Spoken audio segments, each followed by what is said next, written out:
今天我们来聊聊10种在台湾已经消失的职业。或许你曾经在童年时见过他们的身影，如今却发现他们早已不在我们的日常生活中出现了。这些工作者并非不努力，并非不专业，而是被时代的巨轮无情地碾过，在科技与社会的变迁下逐渐被淘汰。20年前看似理所当然的行业，20年后可能就只剩回忆。当我们回首这些消失的职业，不仅是在缅怀过去，也是提醒我们下一个消失的会是什么呢？首先要说的是百货公司的电梯小姐。曾几何时，逛百货公司的时候，每座电梯口都站着一位穿着整齐套装、带着甜美微笑的年轻女士，专门为顾客操控电梯。她们戴着白手套，口中不停地念着固定的欢迎词和楼层提示，例如欢迎光临，3楼到了。那声音亲切又专业，为逛街增添了一份尊贵感。电梯门口的他们不仅按按钮，还会在高峰时段协调上下客，确保乘客安全，不被电梯门夹到。对许多人来说，电梯小姐就是百货公司的灵魂门面。然而，你是否注意到，如今大部分百货公司的电梯里只剩冰冷的自动语音？电梯小姐什么时候开始消失的呢？事实上，随着自动电梯技术成熟，电梯的操作变得非常简单，已不需要专人服务。同时，百货公司也考量人力成本与效率，逐渐取消了这个职位。曾几何时还被视为体面工作的电梯小姐，就这样默默退出了历史舞台。目前全台已寥寥无几，只有少数老字号百货还保留电梯小姐，多半作为怀旧营销的噱头。站在电梯里机械播放的楼层广播声中，我们仿佛还能回想起当年那一句句亲切的您好，请问到几楼。如今却只能感叹，时代让这些优雅的身影走入了回忆。事实上，电梯小姐这种贴心服务最早可追溯至日治时期。台湾第一家百货公司成立时，日本引进了现代化的垂直电梯，同时也带来了电梯服务员的概念。战后台湾经济起飞，各大百货公司竞相打造优质服务形象，电梯小姐成了必备标配。要成为一名电梯小姐并不容易，应征者通常需具备年轻靓丽的外形和亲切稳重的谈吐。入职后，公司会给他们密集训练，包括礼貌用语、仪态仪表以及百货楼层商品分布。他们必须记住每一层楼有哪些柜位，面对顾客询问时对答如流。长时间站立在狭窄的电梯空间里也是一大考验，因为每天营业超过8小时，高峰期一趟接一趟，地上下楼，脚跟都站得发麻，笑容却不可松懈。一些资深的电梯小姐甚至练就了特殊的声线，音调甜美，足以穿透电梯运转时的嗡嗡机械声，在拥挤喧嚣中依然能让每位乘客清楚听见楼层报告。对于当年的年轻女性而言，能穿上笔挺的制服成为电梯小姐，是令人羡慕的体面工作之一。然而，这样的盛况并未长久。早在1990年代，随着新式购物中心与摩天大楼兴起，新电梯已经改良得非常安全可靠，自动停乘与语音广播功能一应俱全。新开业的百货便不再聘请电梯小姐，老牌的传统百货公司起初还坚持这项人性化服务，但在人事成本压力下也陆续裁撤。2000年代之后，全台几乎看不到电梯小姐的身影，仅剩极少数百货为了强调怀旧或精品服务而保留这种配置。例如，据说目前台北与台中各有一家百货公司仍然固有电梯小姐，他们成了稀有的时代缩影。有些年轻顾客反而觉得不习惯，因为习惯了自助的年代，在遇到电梯小姐时不知如何互动，只能腼腆微笑。然而，更多长辈级的消费者怀念的是那种贴心的问候与照料。在冷冰冰的自动化服务之外，人情味才是无法复刻的珍贵体验。随着电梯小姐走入历史，一段商场服务业的黄金岁月也告一段落。电梯继续载着我们上下穿梭，但少了那一声甜美的问候，仿佛也少了些温度。接下来要介绍的是早年长途客运与市区公交车上的车长小姐。大约在1950到1970年代，台湾的大众运输工具上常能看到这样一幕：一位穿制服的年轻女性随车而行，乘客一上车，哈利落地为乘客检票，收取车资，然后清脆地喊出下一站站名，提醒大家，她们就是车长小姐，也被称作公路小姐，是当年巴士上的重要角色。车长小姐的存在，让司机可以专心开车，乘客有疑问时，也有人可供询问。那个年代没有电子公告，乘客全靠车长小姐来报，站与协助上下车。如果碰上老人、小孩或行李笨重的乘客，他们还会上前帮忙安顿座位或提拿行李。车厢里回荡的下一站某某站，到站请准备的报站声，曾是很多人童年的记忆。然而，随着交通运输的现代化，这个职位逐渐走向终点。公交车开始引进自动售票机或投币收费箱，司机一人即可同时监管收费。再加上自动语音报站系统的出现，车长小姐不再是必要配置。另外，公路客运业者出于成本考量，也希望减少人力开支。于是，到了1980年代左右，车长小姐陆续在各家客运公司裁撤，只剩下少数路线曾短暂保留。有人或许还记得最后阶段，有些长途豪华巴士一度引入类似航空班机的乘务小姐，为乘客奉上茶水和毛毯。那些被昵称为巴士空姐或金马号小姐的服务人员，也没能维持多久便告消失。科技进步带来方便的同时，也让这群昔日巴士上的女英雄成了时代眼泪。车长小姐的工作其实相当辛苦，大多数公路客运与早期公交车没有空调，夏天车厢里闷热难耐，乘客汗流浃背，车长小姐也得一边擦汗一边保持笑容。车子颠簸时，他们需要一手抓牢吊环或椅背，一手持检票钳或票夹走动服务，维持平衡可不容易。有经验的车长小姐练就了在行进中稳步前行的本事，弯腰收钱、撕票都如行云流水。他们腰间通常挎着一个小皮包，里面放满零钞和硬币，好随时找零。有时遇到乘客上车没带够钱，车长小姐还会先帮忙垫付，等对方下次再补票。这样的贴心故事在报章杂志上也曾被报道过。此外，在人多拥挤的路段，车长小姐还充当起秩序管理员，提醒乘客往后走，不要都挤在车门口。上下车时，他们则站在门边警戒，确保乘客站稳或顺利上下。每当车子准备开动前，车长小姐会向车门外张望一圈，确认没有赶车的乘客，然后拉一下悬挂在车顶的摇铃绳或拍打车门，大声喊一声开车，司机便会响应起步。那清脆响亮的一声开车，也成为许多老台北人记忆中的声音。在那个年代，车长小姐算是一份相当受人尊敬的工作，他们往往10几岁高中毕业就投入职场，穿着笔挺的制服服务大众。不仅乘客对他们有礼，连司机大哥也多半把这些小妹妹当作同事家人来照顾。有些车长小姐长相甜美又热心，还会成为乘客口耳相传的某路线人气小姐。然而，随着时代变迁，这个行业终究敌不过技术进步与经济考量。公路局与民营客运在1970年代末开始推行一人乘务，也就是由司机兼任收费与报站。一开始，乘客有点不适应，甚至有人抱怨没有车长小姐帮忙拎行李很不方便。但经过一段时间，大家还是习惯了自助乘车。尤其进入1980年代后，公共运输工具逐渐引入自动打票机、感应式收费装置以及录音或电子跑马灯等自动报站设备，取代了人工服务的功能。即便在长途豪华客运上曾短暂恢复过随车服务员的传统，最终也无法挽回整体趋势。科技让交通运输更加便捷，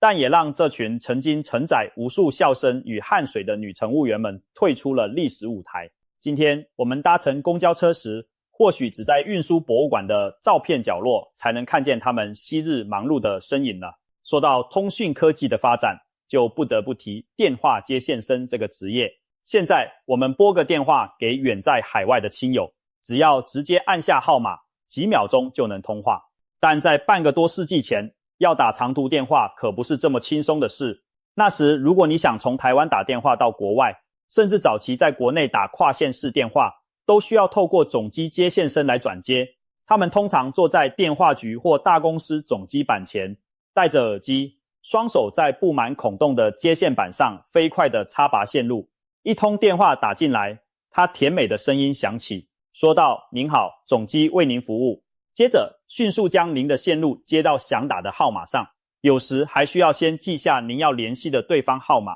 再帮您接通，甚至在两方通话结束后再拔除线路。一整排的接线生同时忙碌，电话线灯号闪烁不停，是那个年代通讯枢纽的缩影。接线生不仅需要记忆力好、手脚快，还得有礼貌和耐心。面对各种等待接通的客户，都要耐心安抚。有些老电影中常出现的镜头，接线生娇声说着为您转接，请稍后，正是他们工作的写照。然而，随着自动电话交换机的问世，人工接线的需求大幅减少。1970年代之后，室内电话逐步自动化，而国际长途在1980年代初也可以直接拨通，不需要再经由总机转接。后来，企业的总机小姐也被自动语音服务或电子分机转接系统取代。我们现在打客服电话，接听我们的是冰冷的机器语音。过去那些忙碌的接线生，则在逐渐安静的总机台前淡出了人们的视线。曾经，他们连接起世界的声音，如今，他们的嗓音却只能留存在老一辈的记忆中了。在需要接线生的年代，打一通长途电话往往需要相当的耐心。有些偏远地区的用户家里没有电话，得走到村里的公用电话所请接线生协助转接。即使在城市中，早年的长途线路有限，经常出现排队等线的情况。为了打通国际电话，有人甚至需要提前好几天向电信局预约，到了约定时间再守在电话机旁等待接通。接线生们必须同时面对多方压力，一边要安抚等候的用户，一边又要迅速搜寻空闲线路。电影画面曾呈现过这种焦灼场景，办公室里灯号闪烁，接线生忙得额头冒汗，不时地安抚等候的用户，柔声请对方稍后，同时忙着尝试接通线路。在没有自动交换机的时代，整个通讯网络仰赖的正是这些穿梭于线路孔洞之间的灵巧手指和专注眼神。接线生除了在电信局服务外，不少企业内部也设有总机小姐的岗位，特别是饭店、医院、政府机关等单位，在直线分机尚未普及时，访客或客户打进电话，第一个听到的就是总机小姐的声音。他们熟悉公司各部门的分机号码，礼貌地询问您找哪位，然后迅速转接。有时遇到催促或不耐烦的来电者，他们也得用镇定柔和的语气请对方稍后，展现专业服务的素养。这些总机接线员可说是当时企业门面的隐形英雄。然而，科技演进无可避免地改变了这一切。1960年代末期开始，台湾陆续建置自动电话交换系统，室内电话逐步实现直拨，不再需要人工接线。到了1970年代中期，跨县市长途电话直拨也成为现实，民众终于可以不经接线生自行拨打外地号码。而国际直拨通话在1980年代初引入，象征着跨国通信也迈入自动化时代。每当一座新的交换机房启用，就意味着一批原本轮班值守的接线生走向退场。后来，随着语音信箱和自动总机服务的普及，许多公司也不再雇专人接线，而改由电子系统引导来电者输入分机号码或提供语音指引。曾经川流不息的电话总机室逐渐安静下来，一排排接线席位变得空荡荡。当年的接线小姐，有的转任客服人员，或者干脆告别职场回归家庭。现如今，我们拨电话只需按照冰冷的语音导航，便可找到所需的单位，再也听不见昔日总机小姐那一声声悦耳的“您好，请稍后”。通讯方式的革新，让我们获得了效率，却也带走了那份透过人声连接彼此的温馨。在没有个人电脑的年代，如果你需要打一份工整的文件，可能得求助于专业的打字员。这种职业听起来对年轻一代或许很陌生，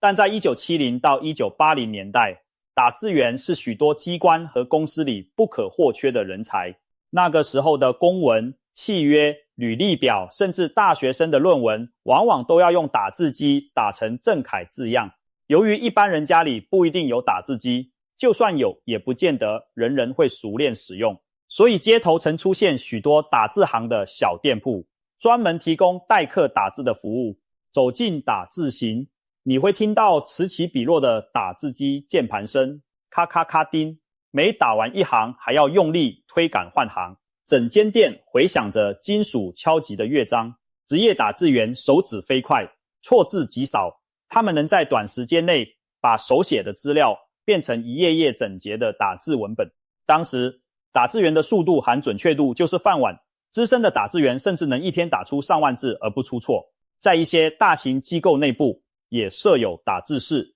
雇用多名打字员负责将所有文件制作成打字稿。那沉重的打字机仿佛是他们亲密的战友，一字一字敲击间凝结着专业与汗水。打字员的工作既需要速度，也需要精确度。由于打字机没有现在电脑的删除键，一旦打错一个字，改正起来相当麻烦。轻微的错字可以用一种白色修正带卡片垫在纸上重新敲击覆盖，或者用涂改液涂掉再重打。但如果错得多了，往往只能整页重来。因此，资深的打字员往往养成在心中预演的习惯，下一句要怎么对齐，单字拼写如何，都先想清楚再下手。他们不仅打得快，准确率更要极高，否则错一字就得徒劳一番功夫。还有一项本领就是使用复写纸同时打一式多份。在没有影印机的年代，如果合约需要副本，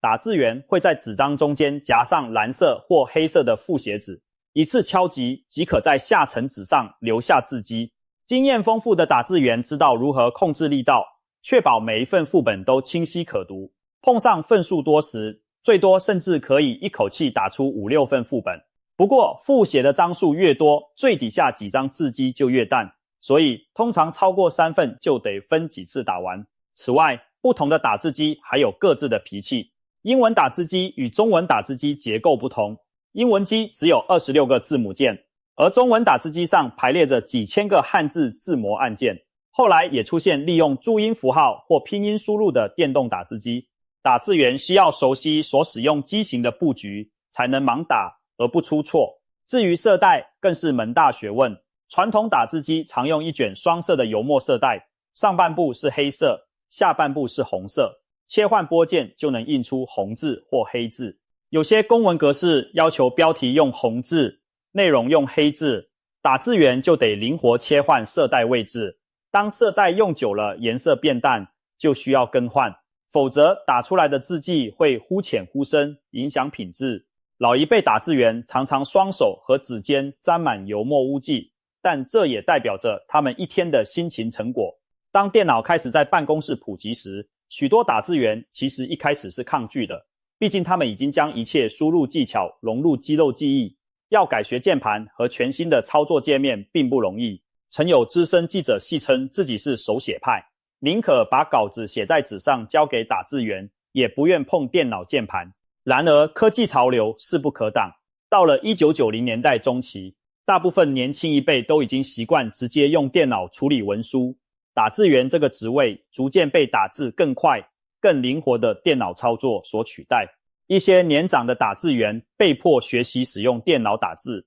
有些成功转型成为文书输入或电脑排版人员，但也有不少人在这阵痛中选择提前退休，打字行也随之没落。街头再难见到当年那种铺满范本文件和油印纸的小店面，取而代之的是提供影印、传真与电脑输出服务的商店等新的业态。不过，打字员们的专业精神并没有完全消失，反而成为现代键盘工作者的基础。每当我们飞快地在笔电上敲击时，背后承袭的何尝不是昔日无数打字员练就的键盘默契呢？提到文字工作者的消失，不得不说说传统印刷厂里的签字排版工。在电脑排版软件出现之前，印报纸、印书籍是个既繁复又具有公益性的过程。在过去，报社内部曾流传一句行话：字排得好胜过记者写得好。意思是签字排版工的重要性丝毫不亚于撰写文章的记者。旧时的印刷需先将签字的字模一个个排在排字架上组成版面，排版工人会根据稿件内容从成千上万个签字字例中寻找正确的字，就像拼拼图一样将它们排列成文章。他们得在镜像的状态下排版，因为印刷时字模是反向压印在纸上的，所以铅字本身必须颠倒过来，这需要高度的专注和丰富的经验。他们往往身手敏捷，双眼扫过字盘就能抓起正确的字模放到排版架上，每排完一行就用铅条固定，再继续下一行。每篇文章、每则新闻标题都要这样手工排出。经验老道的排字师傅排起版来飞快且准确，年轻学徒则在旁边打下手递字。由于排版的速度直接影响报纸印刷的时效，资深的排版工在当年工资颇高，地位也受人尊敬。传统铅字排版的工作环境充满了印刷工业的特色。一间大型的排字房里，墙边竖立着一柜柜的字架，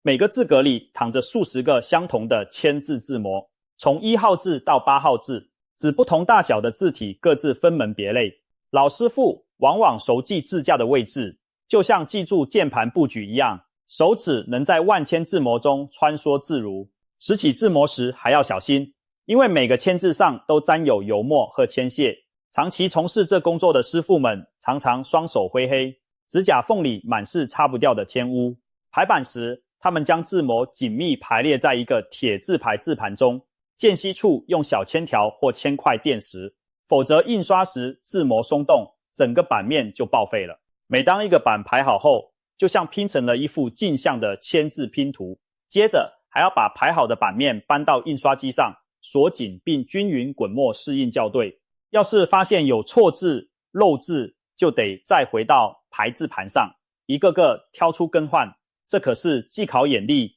又考耐心的细活。由于铅字需要反复重复使用，一套铅字用久了会磨损甚至崩缺。印刷厂里常备着熔铅炉，将废旧的铅字融化，再浇入字模，重新铸出新字。排字工人日复一日和铅块、铅屑、熔炉打交道，难免受到铅毒威胁，所以师傅们通常在工作时会叼一支烟斗或纸烟。据说尼古丁可以部分抵抗铅中毒，不过这也只是民间讹传，并无科学根据。在过去的环境里，抽烟似乎真能减轻一点刺鼻的油墨味和紧绷的神经。排字间里终日烟雾缭绕，师傅们埋头工作，敲字盘的叮当声和师徒低声讨论声此起彼落，那景象如今只能成为怀念。然而，即使技艺精湛如排版老师傅，终究抵不过数位科技的洪流。1990年代中期，一套桌上排版软件既可取代数十名排字工人的工作量，排版速度和准确度远超人工。报社、出版社纷纷在短时间内完成了技术换代，原本庞大的排字部门顿时裁撤殆尽。不少在铅字堆里奋斗大半生的老师傅，一夜之间失去了用武之地。他们当中有的人咬牙学习电脑，尝试改任美术编辑或校对，但更多人选择了退休离开。令人唏嘘的是，有些印刷厂当年将价值不菲的铅字当废金属卖掉，几十年累积的智力就此化为乌有。后来的人们再想寻找一两颗传统铅字，都只能从古董市场高价购买了。每当看到有人把铅字磨成印章作为纪念品，老牌字工们总是百感交集。毕竟这些相伴他们一生的伙伴终究退出了实务舞台，只能成为历史的标本。如今的年轻设计师在电脑上轻点鼠标，挑选字体排版，想必很难体会前辈们当年在火炉与铅块间追逐截稿时间的那份紧张与热情吧。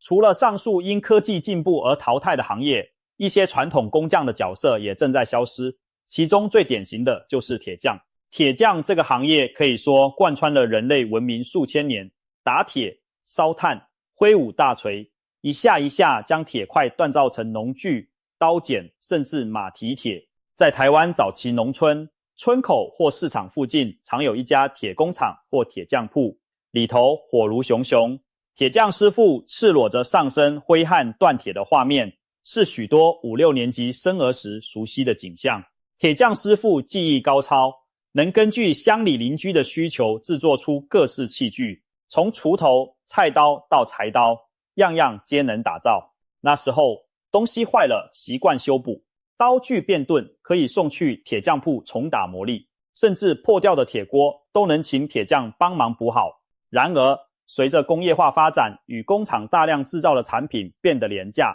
传统手工铁器的需求日渐下滑，一把手工打造的刀，价格远高于工厂批量生产的产品，而品质上的差异对一般消费者而言，也许感受不明显。渐渐地，小镇里的铁匠铺门可罗雀，年轻一辈也少有人愿意学习这门又苦又累的手艺。到了20世纪末，许多地方已经难觅铁匠的踪影，只剩偏远乡村或少数以观光和文化保存为目的的场域还能看见他们。老一辈人常用打铁的鼓励来形容一个人力气大，可见铁匠在过去人们心中是力与技艺的象征。其实铁匠的工作不仅需要蛮力，更需要眼力和判断。一块铁在火炉里烧到什么颜色最适合锻打，全凭师傅的经验。铁块通红发亮时是延展性最佳的时候，从炉中取出，放在铁砧上砸，打几下就得迅速送回炉中回火。如此反复，不够热时铁会发硬敲不动，过头了铁则会烧融变脆。铁匠师傅往往透过裸露的手臂感受火候，汗水顺着肌肉线条滴落在地上，和炭灰混成黑泥，这就是他们的日常光景。一把小小的菜刀从一块铁胚变成锋利的成品，往往要经过烧红、捶打、淬火、研磨多道程序，其中每一步都有窍门。例如最后的淬火步骤，将烧热的铁迅速浸入冷水或油中，时间拿捏至关重要。太早抽出，刀钢会过软，无法久斩不停；太晚取出，刀钢会变脆，容易崩刃。一旦淬火不佳，就得重新回炉再锻，耗工又耗时。在传统社会里，铁匠常常身兼数职，不但是能打造新器具的大师傅，也是四邻修缮的万能匠人。村民家中的菜刀锄头舍不得换新的，烧到铁匠铺3-2下又被磨得雪亮锋利。家里的大铁锅烧出了洞，铁匠也能补上一块铁片继续用。民间还有专门替人补锅补伞的行脚铁匠，他们挑着担子走村串巷，哪家喊一声，他就停下炉灶开工，当场敲敲打打，像变魔法般让破旧器物恢复功能。这样的场景在今天看来几乎不可思议。然而就像许多行业一样，铁匠的黄金时代也在现代化浪潮中结束了。从日治时期开始，台湾就逐渐出现机器工厂制造的各式铁制品，大量涌入市场。20世纪下半叶，制造业更飞速发展，许多传统农具都被现代化机械取代，刀剪等生活工具也有了不锈钢材质的量产版本，大量供应在各地商店。这一切导致铁匠的订单锐减，有些铁匠铺开始兼卖工厂制的铁器商品以维持生计，有些则转型为五金行，改为贩售工厂制成品而不再自己打造。年轻一代在务农人口减少和升学风气下，也不愿继承这又脏又累的行当。进入21世纪后，许多地方只剩下退休多年的老铁匠偶尔在庙会或文化节上亮亮手艺，告诉人们以前东西就是这样做出来的。少数仍在坚持的铁匠师傅多半也转而靠观光为生，例如打造纪念用的小刀剑出售，或在民俗活动中表演打铁技术，让游客体验昔日风华。只不过这终究已不是生活所需驱动的产业，而变成文化的展演了。铁匠这门古老手艺的火焰虽然尚未完全熄灭，但也仅仅以微弱的形式延续着，再也无法回到过去家家户户赖以为生的龙井。传统社会中，除了工匠，有些特殊的职业也是因为生活形态的改变而消失。比如奶妈这个角色，现在听起来或许有些陌生，但在过去却相当常见。奶妈指的是受雇替人哺育婴儿的女性，也就是所谓的师母或乳母。在婴儿奶粉尚未普及的年代，如果有婴儿的亲生母亲因故无法哺乳，或者一些富裕人家不愿亲自喂奶，就会请一位身强体壮、有充足乳汁的妇女来当奶妈。奶妈通常会把雇主的婴儿接到自己家中，或住到雇主家里，全职照顾并喂养，直到孩子断奶为止。早期台湾大家庭观念重，许多婴儿其实是喝着奶妈的奶水长大的。奶妈除了提供乳汁，有时也兼任保姆的职责，哄睡、换尿布、照料婴孩起居等等，可说是婴儿的第二个妈妈。这个职业既辛劳又微妙。奶妈往往也有自己尚在哺乳期的孩子，但为了生计，她可能把自己的小孩提早断奶，把宝贵的乳汁留给雇主的孩子。谈到奶妈的盛行，与当时的社会背景密不可分。在医疗不发达的年代，婴儿夭折率高，一些产妇因营养不良或难产过世，留下的婴儿只能依靠别的哺乳妇存活。而即便母亲健在，也有可能因为奶水不足或需要工作而请奶妈代劳。在城市里，有职业媒介专门牵线雇主和奶妈，往往是乡下刚生完孩子的年轻妈妈，家境清寒，透过介绍来到城里的有钱人家哺乳赚钱，贴补家用。奶妈和雇主一家相处久了，有的情同家人，也有的地位尴尬。传统上，人们尊称奶妈为奶娘，孩子长大后对奶妈也存有感恩敬重之情，甚至会称她为干妈。文学作品中曾描述这样的情节：奶妈喂大的孩子长大后回乡探望她，感念这份哺育之恩。另一方面，也不乏某些雇主太太心存芥蒂，担心奶妈和自己的孩子过于亲近，或担忧丈夫对奶妈产生不该有的兴趣。这些都成为旧时社会茶余饭后的八卦谈资。奶妈这个行业在台湾一直持续到20世纪中叶，随着1950年代后各大厂牌开始推出配方奶粉，且价格越来越亲民，加上医院的产后护理日趋完善，多数母亲已经能自行哺乳或使用奶瓶喂养幼儿，雇用奶妈反而成了一种不必要的花费。到了1960、70年代，都市里仅剩非常富裕或特殊情况的家庭才会请奶妈，而乡村中则几乎看不到专职奶妈了，取而代之的是新兴的保姆行业，以照顾婴幼儿为主，但不负责哺乳。有些原本的奶妈转型为保姆，继续以照顾小孩谋生，只是不再提供母乳。随着家庭结构的小型化和女性自主意识的提高，让陌生人哺育自己孩子的做法变得不可思议起来。现代父母宁可使用挤乳器保存自己的母乳，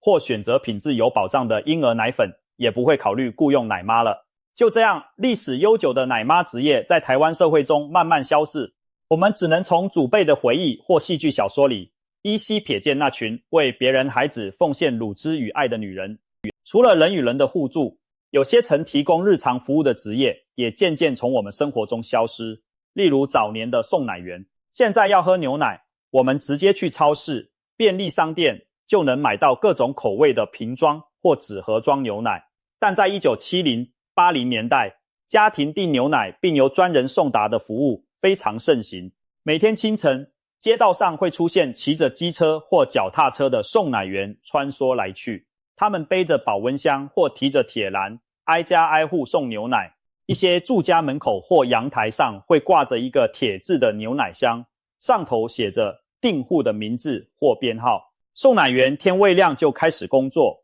把新鲜的玻璃瓶装鲜奶或羊奶放进箱子，同时收走前一天的空瓶。如果家里有特别留言需要增减数量，他们也会细心留意。一大早，小朋友打开家门拿牛奶，拧开铝箔瓶盖就能喝到冰凉香醇的鲜奶。这是许多6、7年级生共同的童年回忆。当时，像嘉南羊乳、光泉牛奶等品牌的送奶服务风行全台，然后不知不觉中，这样的景象开始消退。90年代以后，便利商店密度快速增长，随时随地都买得到鲜奶，再加上家庭冰箱的普及，可以储存保久乳，不一定要每天配送，逐渐的订奶送奶的用户越来越少。许多送奶公司经营困难而结束服务，送奶员这份清晨出门的勤劳工作，就在市场需求的改变下慢慢凋零。到了21世纪初，城市里已经难以看见专职送奶的人影，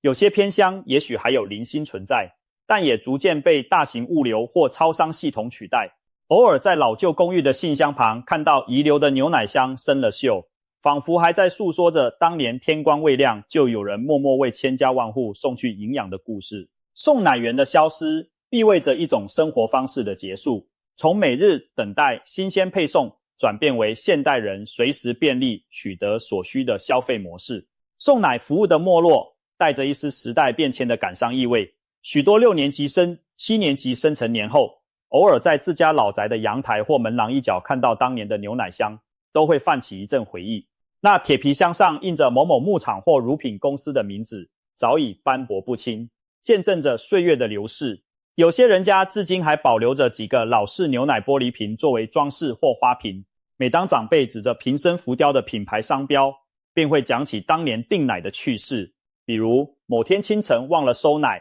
结果牛奶在夏日高温下变质，奶水分离飘出酸味，被邻居取笑好一阵。又或者小时候调皮，偷偷撕开牛奶瓶盖，引来小猫来舔，害得全家那天没奶喝。这些生活琐事都成了日后温馨的谈资。台湾曾有几家专营宅配鲜奶的知名公司，例如嘉南养乳公司，在全盛时期员工上千人，每日配送超过10000瓶牛羊奶。然而，随着营运成本增加和市场逐渐萎缩，这类企业终于还是在20世纪末陆续结束营业。有些则转型为乳品加工厂或观光牧场，但不再提供每日送奶上门的服务了。进入21世纪，消费者的习惯已经完全改变，想喝鲜奶随时可以买，不再有人愿意每月固定订奶。或许只有偶尔翻阅地方志或老照片时，我们才会再次看见送奶员清晨穿梭巷弄的身影，以及那一个个装满新鲜牛乳的铁盒子吧。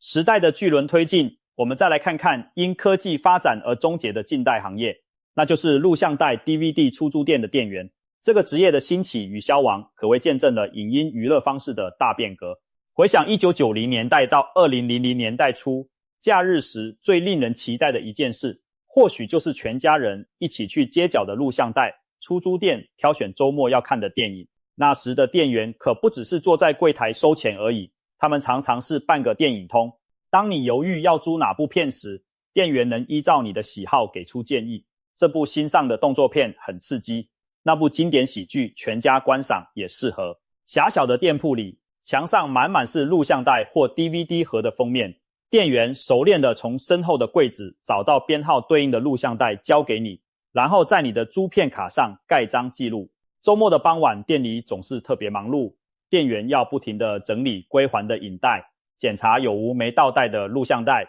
还要提醒顾客何时要归还，以免逾期。一些热门新片常常一上架就被借光，店员得回答顾客不断地询问某某片还有吗，并帮忙登记预约。可以说，那时的录像带店员既是库存管理员、收银员，也是顾问型推销员。然而，随着时代进步，家庭娱乐的载体发生了天翻地覆的改变。先是 DVD 逐渐取代录像带，接着网际网络的崛起，又让下载和线上串流观影变成主流。一开始，人们或许只是改去租 DVD， 店员依然忙碌，只是把录像带换成了光盘。可当网络速度越来越快，线上看片变得方便又便宜时，租片店就日渐门庭冷落了。2010年前后，台湾许多经营多年的录像带出租店陆续熄灯，抵挡不住影音串流平台和有线电视随选视讯服务的冲击。那些曾经灯火通明的社区影音中心一下子变得空荡荡，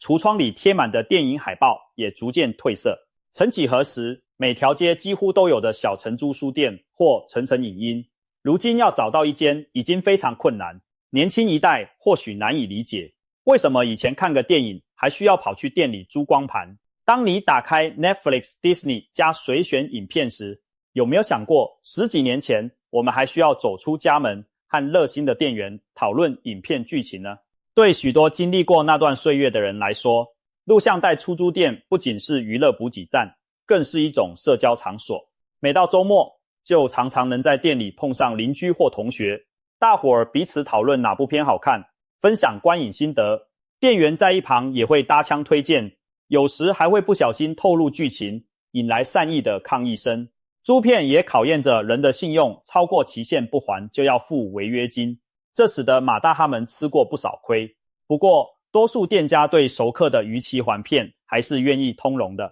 因为老主顾常常一次就租好几捆带子，下次肯定还会再来。那种人情味是冷冰冰的线上平台所无法提供的。然而科技的洪流滚滚向前，没有人挡得住。随着网络宽频在2000年代中期逐渐普及，下载影片变得可行。后来串流媒体平台兴起，更是彻底改变了游戏规则。面对这股冲击，多数小型出租店撑不了几年就纷纷收摊。大型连锁如美国的百视达，在全球也是一间接一间关门大吉。台湾本土的几家连锁租片店亦难逃相同命运。到了2010年代后期，仅剩零星几家老店苦苦支撑，有的靠兼卖怀旧 DVD、二手光盘来维持，有的则转型为咖啡吧，并结合怀旧电影主题，勉力留住昔日的荣光。但这终究无法挽回大势，社会大众往往是透过新闻报道才注意到这个行业的谢幕。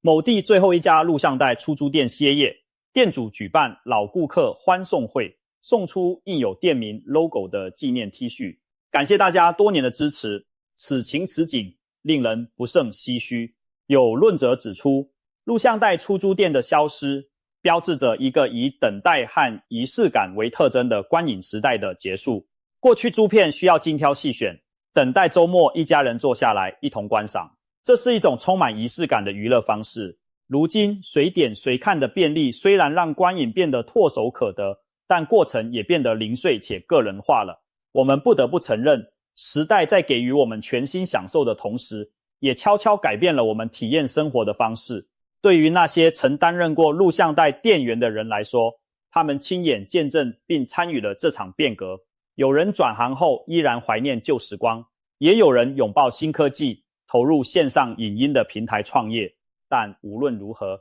曾经在昏黄灯光下穿梭于影架之间，为顾客寻找梦幻影片的那些身影，将永远刻印在一代人的集体记忆里。最后，我们来谈一个近年让人感触良深的消失职业，就是国道收费员。开车族对这职业一定不陌生，因为曾经每次行驶高速公路都会经过收费站缴费。以前台湾高速公路上隔几十公里就有收费站，驾驶必须减速停车，将通行费用递给收费员。有些人习惯提前准备好零钱，有些人临时才翻找钞票，收费员们总是麻利的找零，并送上一句谢谢。他们每天在狭小的收费亭中工作，头顶烈日或风吹雨淋，仍然坚守岗位，闻着不断排放的废气，重复同样的动作上千次。由于收费站设在高速公路上，他们的工作环境其实相当危险，也曾发生收费员遭失控车辆撞击的不幸意外。然而，长久以来，国道收费员被视为相对稳定的公路单位职缺，不少人以此为生。直到电子收费技术问世，一切开始改变。2010年代初，台湾逐步推行电子收费系统 ETC， 到2013年底，全线高速公路全面改采电子计程收费。短短一夜之间，所有的收费员全部走下岗位，取而代之的是车上哔一声的感应器。那些年资10几年、20年的收费员突然失去了工作，他们当中许多人年近中年，重新就业困难，一时间引发了极大的冲击与不安。一些收费员聚集起来抗争，希望争取合理的遣散与转业安排。社会大众这才意识到，原来科技进步的背后，有这么一群人的生计受到影响。收费亭陆续被拆除，昔日川流不息的收费广场变成空荡荡的历史现场。开车人享受着无需减速即可通行的便利时，很少有人会想起那些年在收费亭里忙碌的身影去了哪里。这些收费员并非不敬业，许多人的服务态度和找零速度都是一流的，甚至曾有驾驶写信感谢某位收费员的暖心举动。然而，时代的列车不会为谁停下，科技效率无情地终结了这个集体职业。随着最后一批收费员高举抗议布条黯然离去，国道收费员正式走入历史。国道收费员的集体失业，可以说是台湾劳动史上一件令人唏嘘的大事。当年电子收费上路前，相关单位曾宣示不会让一个收费员失业，但现实却是这些中年劳工几乎无一幸免地被淘汰。大约900多名收费员中，只有少部分转任高速公路的其他相关职务，多数人在收费站裁撤后一度待业在家。为了抗议，他们组成自救会，多次到交通部和行政院前请愿，手举着写有我们要工作、反对无预警、失业等字样的标语场面，一度引发社会关注。经过协商，一些收费员后来获得高于法定标准的资遣条件，政府也协助媒合职训与转职管道，但仍然无法完全抚平他们内心的不满与失落。对许多收费员而言，这份工作他们已经做了10多年，甚至有夫妻档、父子档都在收费站服务。原以为可以稳定做到退休，却突然要面对中年转业的巨大压力，难免感到茫然无措。时至今日，当我们驱车驰骋在平坦的高速公路上，几乎回想不起曾经必须停车缴费的场景了。那些拆除后的收费站遗址，有的改建为休息站或交流道的匝道设施，早已看不出当年的模样。人们享受着不必排队交费的便利，同时也渐渐遗忘了收费员这个名词。偶尔有人开玩笑说，某位超商收银员动作慢，比国道收费员还慢，才会让年轻一辈好奇追问，什么是国道收费员呢？当某一代人开始对过去的职业感到陌生时，那就表示属于上一代的岁月真的远去了。我们只能透过那些老照片，依稀看到昔日收费员微笑挥手的画面，以及他们胸前别着的收费钱筒与整齐制服。随着时间推移，他们为大众服务的故事也会慢慢被尘封起来，仿佛从未发生过一般。但愿我们在享受科技带来种种便利的同时，偶尔也能记得，在那便利背后，有许多人默默付出过青春与劳力，他们值得一声谢谢。从电梯小姐、车长小姐，到接线生、打字员、排版工，再到铁匠、奶妈、送奶员、录像带店员以及国道收费员，这10种职业承载了不同年代台湾社会的回忆与缩影。他们的消失，有的让人感到惋惜，有的让人坦然接受，因为时代的大潮终究不可逆转。在这些故事里，我们看到的是科技的进步，社会的转型如何改变了劳动市场的面貌。正如开篇所言，这些行业的没落并不是因为从业人员不够努力或专业，而往往只是因为大环境变了。我们不禁要问，下一个消失的职业会是什么呢？人工智慧的兴起，自动化设备的普及，或许正在酝酿着下一场职场的巨变。也许10年、20年后，我们今天熟悉的一些工作，也将像上述这些案例一样，成为历史的脚注。我们无法阻挡时代前进的脚步，但我们可以做的是不断学习与调试，培养新的技能，以适应新的需求。当我们回顾那些消失的职业，不只是为了怀旧，更是提醒自己，唯有与时俱进，不断成长，我们才能避免成为下一个被淘汰的对象。